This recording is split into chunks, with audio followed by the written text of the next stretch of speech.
air crash, and I'm here with Tony and Charlie Walwark. Charlie we've met before, in fact Tony we've met before, I'll come to that in a moment, and Alan Woods, who's Charlie's granddad. All of them, well, 3 generations of hardcore, solid Manchester United supporters. That's fair, isn't it? Yes, not all round. Okay, well, let's just remind everyone what happened 60 years ago then, when that disaster struck on a runway in a bitterly cold Germany. 23 people were killed in the Munich air crash, including 8 of the so-called Busby Babes, also Manchester United staff, and all but 1 of the journalists who travelled with them. So far, we know there are 23 survivors after Manchester United's air crash at Munich this afternoon. What's your reaction to the news about Manchester United? Well, I think it's the biggest tragedy Manchester's ever had. Are you a United fan? No, I'm a Manchester City fan myself, but of course when City are way down in London, I'd like to go to Old Trafford where I know I will see a good game. Manchester United have risen from the ashes before. It's going to take a long time, though, isn't it, to bring a team up to this star, anywhere near this star. I don't think it'll ever be replaced, this team. You don't? Not. Eddie Coleman dead, Billy Whelan dead, Mark Jones dead, John Berry injured, Roger Byrne dead, Dennis Violet injured, Tommy Taylor dead, and David Pegg dead. There at the football ground once a week we all became united. They were our personal friends, and they took us to the depths of despair and up to the heights of triumph. Do you think this is going to remove the name of Manchester United from there? Oh, no, definitely not, no. I believe that as they have done once before, they'll come up to a great team. Well, it was a terrible, terrible tragedy, and a memorial service will take place at Old Trafford later on this afternoon, including a minute's silence at 3 3, which is the exact time of the crash. So we wanted to know how much this terrible event resonated with the younger generations of Manchester United supporters. And Charlie's been in before, he's very eloquent. How old are you now, Charlie, by the way? I'm 13. You're 13 now. Along with his dad, as I say, Tony, and Alan. Alan, you brought in a photo. Tell me about this photo. I believe I got it from the newspaper at the time, as I say, 60 years old. It's just a picture of the team before they boarded the plane to go to Belgrade. And they just look, of course, so young and fresh-faced. Yeah, they look like the sun is shining on them. Exactly. Such hope in front of them. Exactly. Take us back to the moment. What do you remember about when you heard about this accident? Oh, well, I was at work and it came on, there was no television, there were no mobiles or anything like that them days, 6 years ago. How old were you? It's very rude. 20. Yeah. Yeah, I was sort of the same age as these guys. These guys, yeah. We used to go every week watching them and home and away, and and it came on the radio that a plane had crashed, and United plane, and they didn't know at the time what had happened, whether anybody had been killed, and it kept coming through news flashes all the time saying such a person they found out is dead, as they were taking them off the plane, really.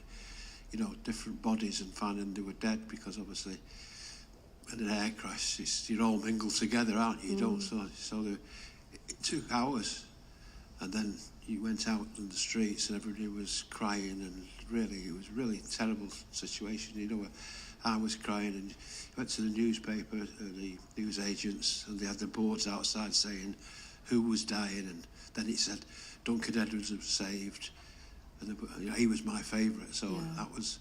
Such a bright young talent, wasn't he? Yeah. And then he died a couple of weeks later in hospital. 2 weeks later, yeah, but you were all praying that he was going to live, you know, because he was such a strong person in himself. He was strong.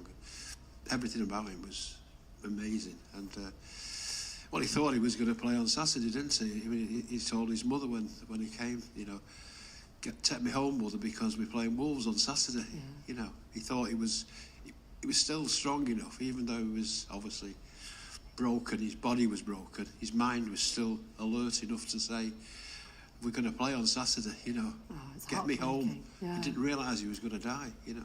In this day and age, you probably would have saved him, you know, with the medical advancement they've had, you know. Tony, did you grow up knowing about the history of the Busby Babes and the tragedy of Munich? I think being a United fan, from a very young age, I went to my first game at 7, which was just after George Best and Bobby Charlton had just finished. So you know about Munich. It's the legacy. It's part of the club. I think it's actually what after they all died in the Munich air disaster, Sir Matt Busby started to bring through the young talent, which is something that still happens at United today. So that's a consequence, I think, of that tradition probably, there. But there was such great hopes of what this team could do, and I know, Charlie, you know all about it. It's something that you've yourself kind of asked your grandparents about, haven't you, and your dad? Yeah, well, I've not had to, but I've listened to stories about what Manchester United was like at that time. I think it's really integral to the history of United, because the fact that 60 years ago we lost what was our first team, we lost all that talent, we lost all that hope, and then 10 years later we won the European Cup for the first time. It's, to me at least, as the story of Manchester United, it's incredible. Yeah, and actually at the time, as you'll probably have heard from your granddad, there was a sense of feeling that almost Manchester United would never recover from this. Oh yeah, they were finished, weren't they? The whole team had gone. You know, it was probably, I don't know, they had reserves, but not like they've got now, the staff they've got now with massive staff. You know, it wasn't like that them days. Yeah, the team was finished. We were really worried that Manchester United was finished, and how it got through. I mean, Jimmy Murphy brought them through after. He was the assistant manager, and he got them, bought players from here, there and everywhere, because they didn't have any fit players really. Yeah. And and they've grown from then on. And it was amazing, like Charlie said, that 10 years later they win the European Cup. Yeah. Which is an amazing achievement. It's almost like part of that emotional history is part of the ambition and the drive now in the club. In 10 years, they got a no team got to the European Cup, which is an amazing achievement, that. I mean, the 2 seasons prior, I think we won by 11 points and 9 points or 8 points. They were top of the league then. Absolutely, absolutely. Well, they were going to win the European Cup. I mean, they did get to the semi-final. You know, they got beat. Milan beat them, didn't they? Yeah. Yeah, so... Have you got anything you want to ask your granddad? I'm sure you talked about him a lot before, but it must have been extraordinary to have actually been there at the time, and as he was saying, the kind of emotional reaction on the streets. Yeah, exactly. I think just how was everyone's initial reaction when they found out? Was there shock and disbelief? Did people not... It was the disbelief, you know. It doesn't happen, you know. A plane crash, you hear of plane crashes, but this is our football team, and all young players, all my age, who were all, you know. And that Jeff Bent, who was a good friend of mine, he used to play at school football with him, and he lived just down the road. And amazing player, but he was reserve. He should have not played for United, really. If he'd have gone with any other team, he'd have been on the first team. But he loved United. Roger Byrne was replacing Roger Byrne, but Roger Byrne was the captain. He was the best player we had, you know. They were all best players, really. Are you guys going down to Old Trafford today? I'm not. You have other duties. Yes, and Charlie's at school, but I'll be texting him at the time and making sure that he stays quiet for a minute. You're not allowed to text at 4 minutes past 3, are you? When the headmistress is a Manchester United fan. Okay. It might be allowed today in that case. Absolutely. Listen, thank you so much. It's always a pleasure to see you. Thank you, Tony. Charlie, brilliant to see you as ever. Brilliant to see you. Thank you. I don't believe you're the same age as these guys. You don't look it for a second. I'm not actually. I'm actually.